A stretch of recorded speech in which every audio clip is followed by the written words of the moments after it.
C'est le temps que l'essence monte, ça je pense. Hein. Donc là on entend la pompe.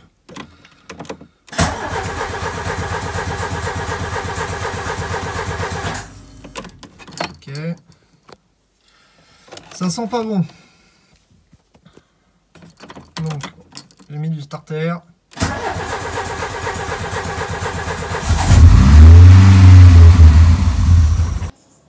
Bonsoir à tous. Donc là on se retrouve aujourd'hui. Vidéo remontage entière du carbu.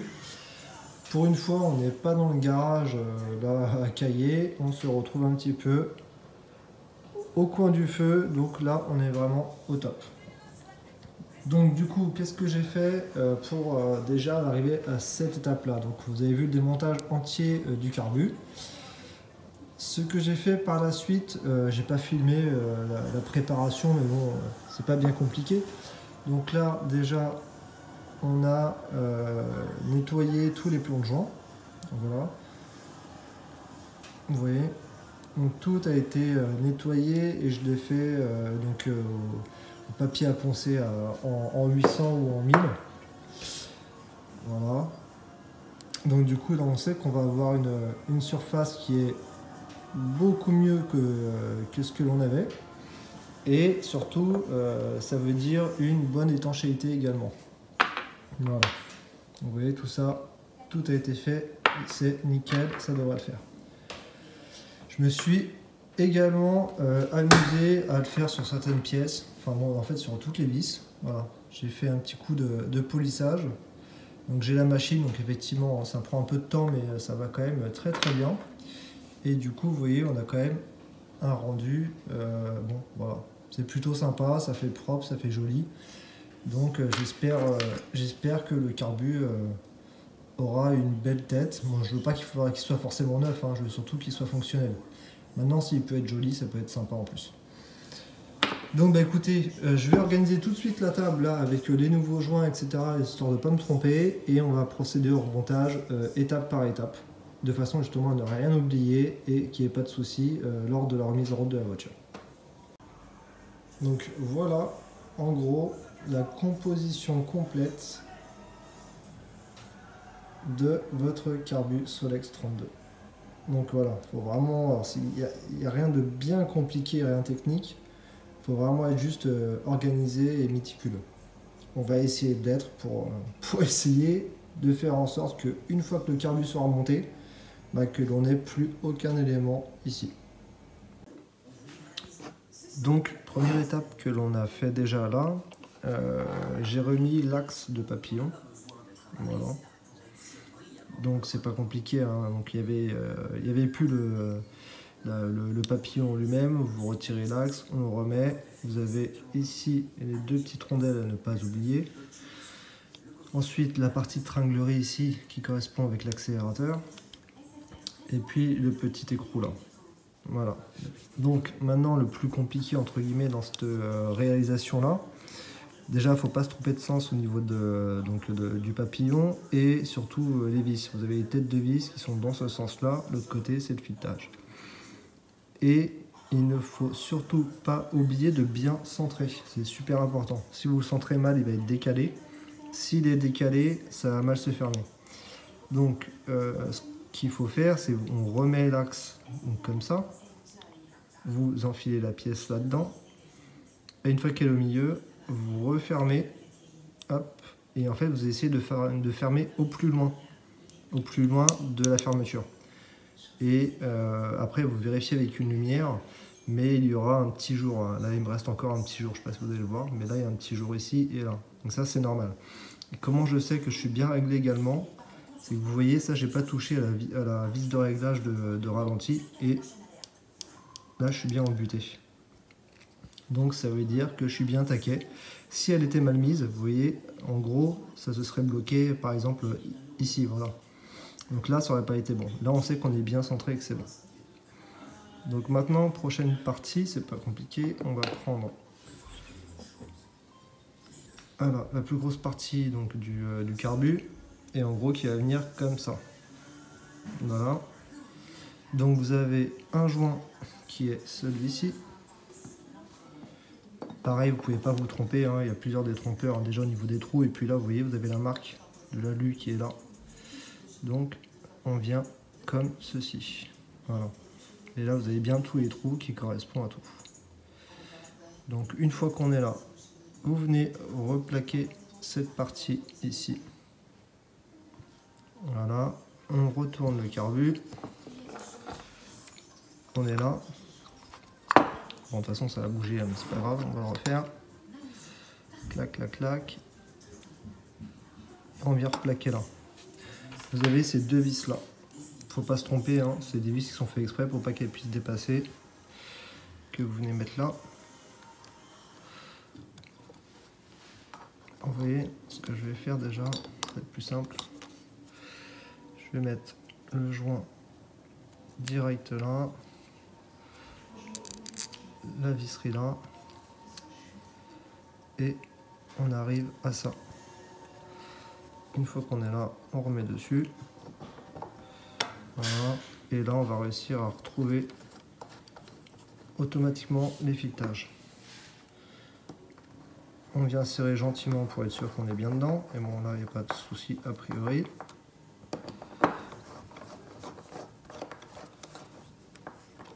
Voilà.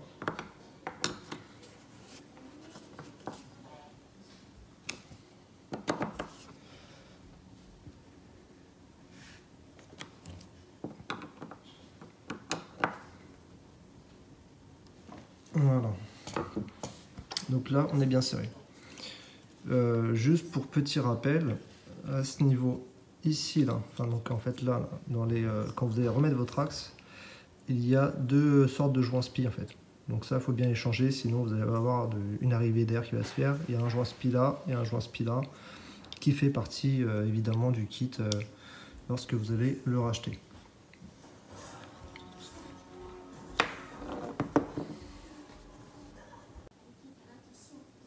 On va passer maintenant à cette partie-là.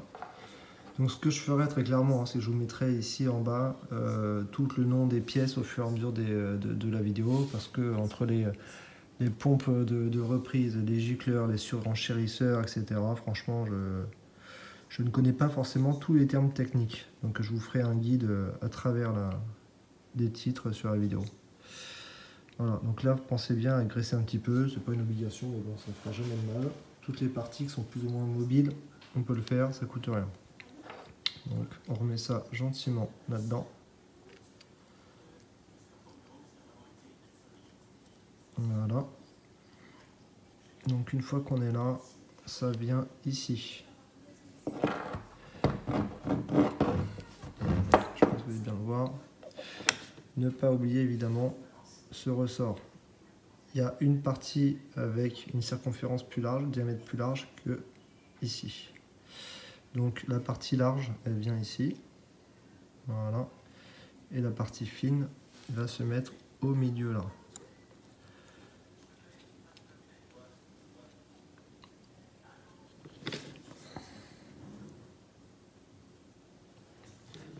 Ok. Là, on voit bien que ça s'actionne et que ça joue avec quelque chose.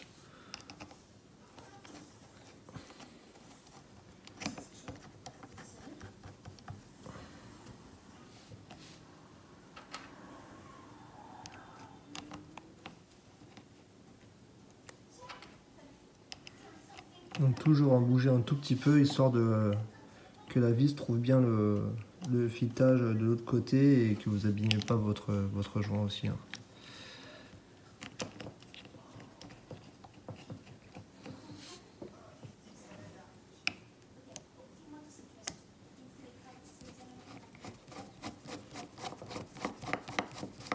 Voilà, on fait un pré-serrage d'un côté en diagonale de façon à être sûr que la membrane sera bien plaquée nickel partout.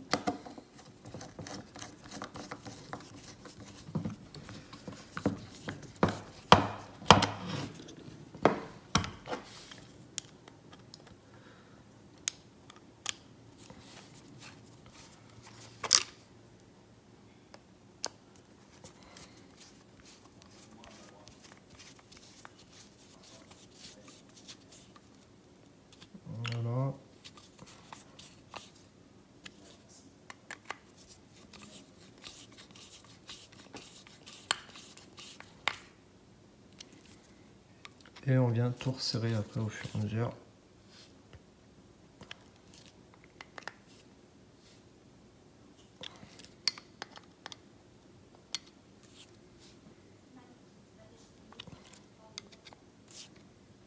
Voilà.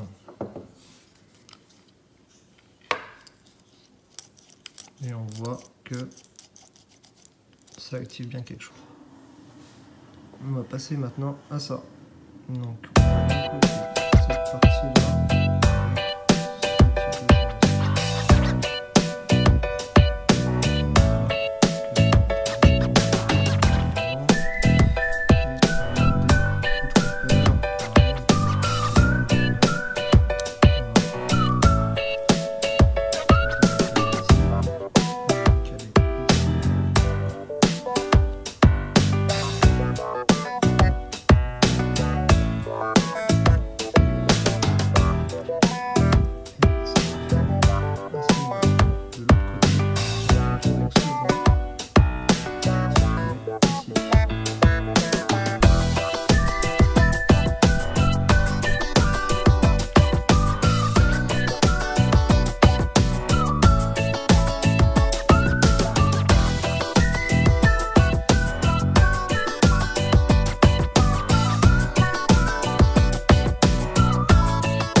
Alors je vous prends 2 minutes en vidéo. En fait, là, il y a une différence, il y a une modification à apporter sur le carbu lorsque vous changez le régulateur de pression comme j'ai fait. La dimension des durites du régulateur de pression qui part du régulateur au carbu n'est plus la même, elle passe à 7 mm, elle est plus grosse. Donc du coup, vous avez ce bec là d'origine sur votre carbu, et du coup la durite ne passe plus. Donc vous prenez tout simplement un bec plus épais, le bec qui vient de l'ancien régulateur de pression. Et ce que l'on fait, c'est que du coup, voilà, on va le monter à la place et ça ira très bien. Donc là, on retourne avec le filtre, pas se tromper de sens.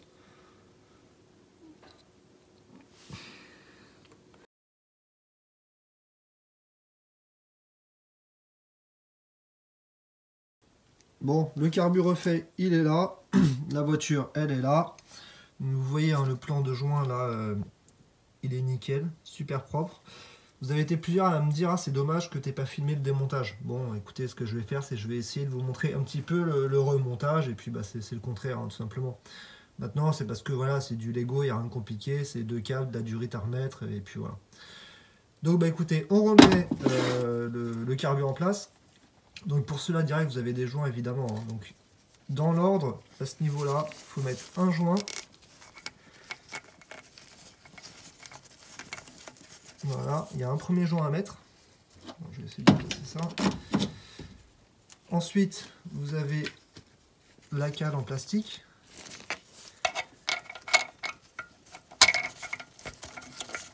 Voilà. Ensuite, on remet un autre joint. Il n'y a pas de sens, hein. C'est la même matière de chaque côté, il n'y a pas de différence. En tout cas, j'espère. Et ensuite, on va remettre le carbu. C'est franchement pas facile là de vous filmer à une main, donc ce que je vais faire, c'est que je vais vous montrer. Là, il est remonté.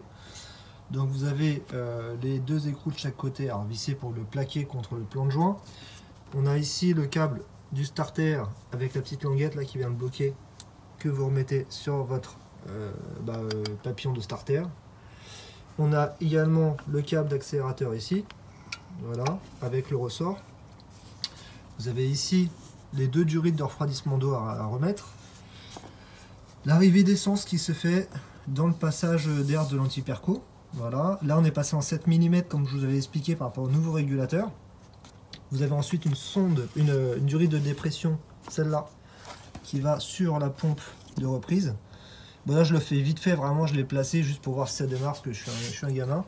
Et on remettra tout ça bien comme il faut. Ensuite, il y a aussi une durite, celle-là, qui va sur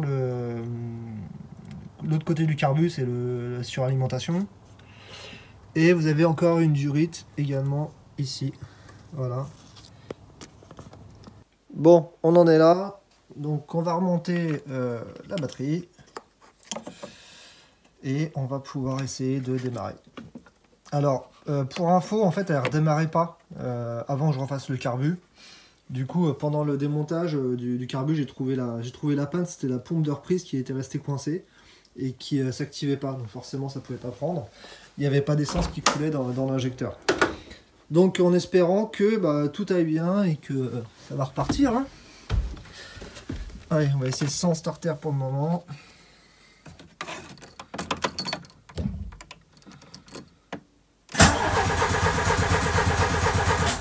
C'est le temps que l'essence monte, ça je pense. Hein. Donc là on entend la pompe.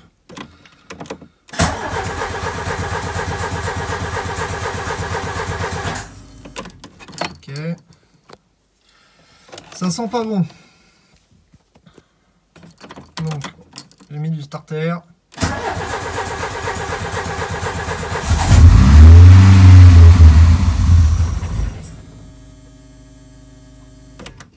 Bon. Je vais pas insister, il y a un truc qui va pas.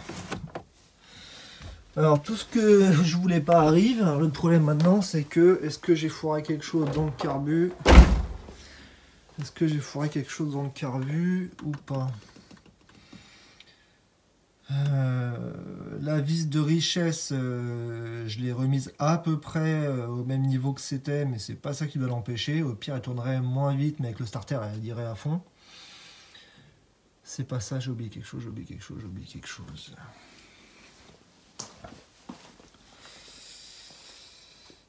Ah, c'est bon, j'ai trouvé. Alors j'espère que c'est ça. Mais j'ai pas remis, vous saviez, j'avais retiré l'anti-perco. Alors est-ce que ça va suffire?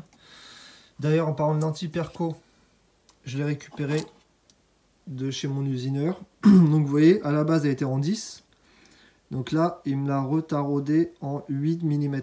Donc du coup, j'ai pas la modif à faire au niveau du pied de carbu. Donc, on va essayer de voir déjà s'il a bien taffé. Oh putain. Non! Je vous reprends, j'ai perdu la rondelle. Alors déjà, ça se visse très très bien. Donc non, je pense que ça a été bien fait, il n'y a pas de souci là-dessus. Voilà, alors par contre, est-ce que maintenant il n'y a pas beaucoup de place? Est-ce que j'aurai assez de place pour mettre un coup de serrage avec la douille? Ça va être moins évident. Au pire, on fera autrement. La douille passe pas. Alors, on va prendre autre chose. Je veux juste déjà le serrer, le pré-serrer un petit peu. Je serrerai ça après. Donc c'est pas le meilleur moyen, hein, bien sûr. Maintenant, c'est juste histoire de faire juste un petit serrage sans éclater la sonde évidemment. Voilà, c'est serré, ça doit suffire. C'est la première fois que je vais pouvoir remettre ces putains de cosses d'anti-perco. Donc je vous rappelle, hein, j'avais essayé le câblage avant, il fonctionnait. J'avais fait un shunt entre ces deux cosses là. Et du coup, le résultat, c'était que l'anti-perco se déclenchait bien. Bon, par contre, on a vu les cosses là, elles sont fatiguées. Donc, ouais, même le câblage. On va les refaire après les cosses aussi. Bon, allez, s'il te plaît, fais en sorte de démarrer, bordel.